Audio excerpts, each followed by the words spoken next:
monde et bienvenue dans cette nouvelle vidéo. Alors aujourd'hui on se retrouve pour une vidéo un peu particulière puisque j'avais envie de faire une vidéo légèrement plus détendue et plus relaxe que d'habitude. Aujourd'hui je ne vais pas vous montrer mes plantes, je ne vais pas non plus jardiner avec vous, mais j'avais simplement envie de vous partager ma wishlist. Je trouvais ça super intéressant de prendre ce petit moment pour partager avec vous mes envies du moment. Alors il ne s'agit pas d'une liste définitive de mes futures acquisitions, mais simplement de vous partager mes coups de cœur du moment, ces plantes que j'aimerais acheter, que j'aimerais ajouter à ma collection, mais aussi tout simplement ces plantes qui me font rêver, que je trouve magnifiques, que je ne posséderai peut-être jamais, mais qui en tout cas m'inspirent beaucoup en ce moment. Alors voilà, j'espère que ça vous plaira. J'aimerais aussi beaucoup que vous me partagiez dans les commentaires votre propre wishlist. Dites-moi quelles sont les plantes que vous cherchez à acquérir et quelles sont celles qui vous font rêver. Alors j'ai essayé de classer un peu tout ça et de regrouper les plantes selon les différentes familles. Vous avez vu dans ma dernière vidéo que j'aime beaucoup les calathea et que j'en possède quand même pas mal de différentes. Du coup, c'est par cette famille de plantes là que j'aimerais commencer. Même si j'en ai déjà un certain nombre à la maison, il y a encore des petits spécimens qui me font de l'œil. Je vais vous présenter les 3 prochaines calathea que j'aimerais acquérir. Tout d'abord, il y a la calathea zebrina, avec ses feuilles veloutées, d'un vert juste magnifique, elle me plaît beaucoup. Ensuite, il y a la calathea ornata, avec des feuilles cette fois très foncées, avec de jolis motifs roses, comme si les feuilles étaient peintes à la main. Et puis enfin, la dernière, c'est la calathea mosaica, qui a des feuilles d'un vert très intense, mais avec cette multitude de motifs géométriques. Elle m'attire vraiment beaucoup. Alors évidemment, il y en a beaucoup plus que ça qui me plaisent, puisqu'elles me plaisent toutes, mais c'est surtout qu'il en existe un nombre vraiment très important. Entre les différentes variétés, puis tous les hybrides issus de la culture humaine, la diversité est énorme. Du coup, je vous laisse avec quelques photos, mais globalement, je pense que si je viens à trouver une calathea que je ne possède pas encore, il y a de grandes chances pour qu'elle rejoigne ma collection. Alors ensuite, on va tout de suite passer à la deuxième famille de plantes, et c'est la famille des cténanthes. Comme vous l'avez sûrement vu, j'en possède une du coup en ce moment, c'est une cténanthe Amagris mint, et j'avoue qu'il y en a 2 autres qui me plaisent beaucoup. Donc en premier lieu, il y en a une qui est vraiment très commune et qu'on voit partout en ce moment, c'est la cténanthe Burle Marxi. Je la trouve vraiment très jolie avec ses feuilles claires et ses nervures foncées, donc j'ai envie de l'ajouter à ma collection. Et la seconde, on la voit par contre beaucoup moins, puisque c'est une cténanthe Luperciana.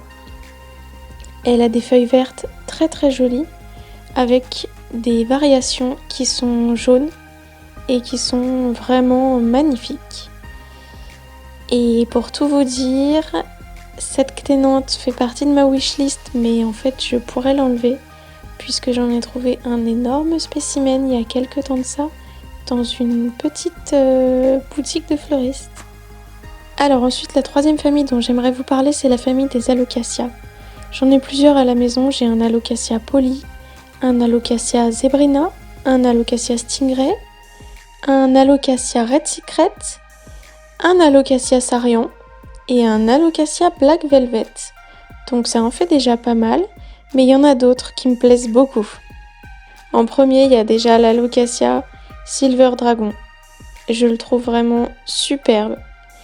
C'est le genre d'alocasia qui me fait beaucoup penser au Black Velvet, et le Black Velvet est une de mes plantes favorites, donc je l'aime beaucoup. D'ailleurs, il en est de même pour le deuxième, puisqu'il s'agit d'un alocasia Dragon Scale, et il lui ressemble lui aussi, hein.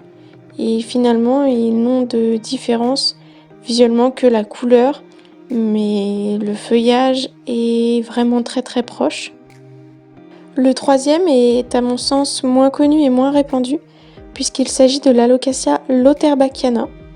Alors au niveau des feuilles, là c'est pas du tout la même chose, il a des feuilles beaucoup plus allongées, mais je le trouve vraiment très beau.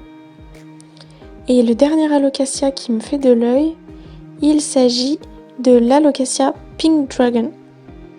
Il est plutôt commun, on le voit pas mal, et puis il ressemble quand même beaucoup à l'alocasia poli finalement, mais sa tige rose fait toute la différence et j'aimerais beaucoup l'avoir lui aussi.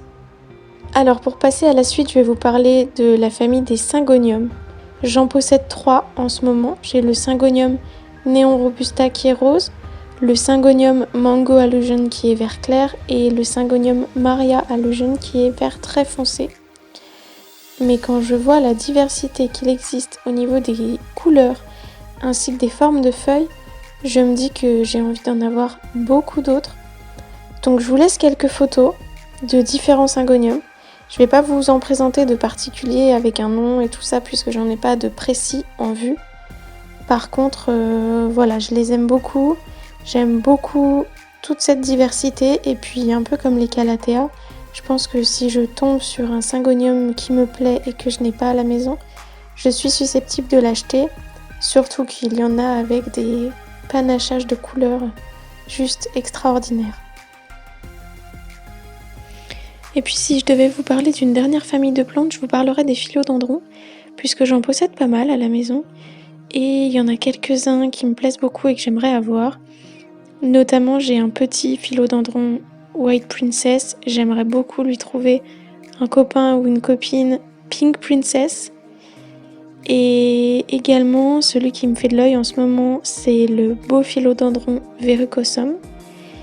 Et alors là, c'est pareil, je devrais peut-être pas vous le dire, mais je pourrais l'enlever de sur ma wishlist puisque très récemment, j'en ai trouvé un en vente sur un groupe Facebook de plantes.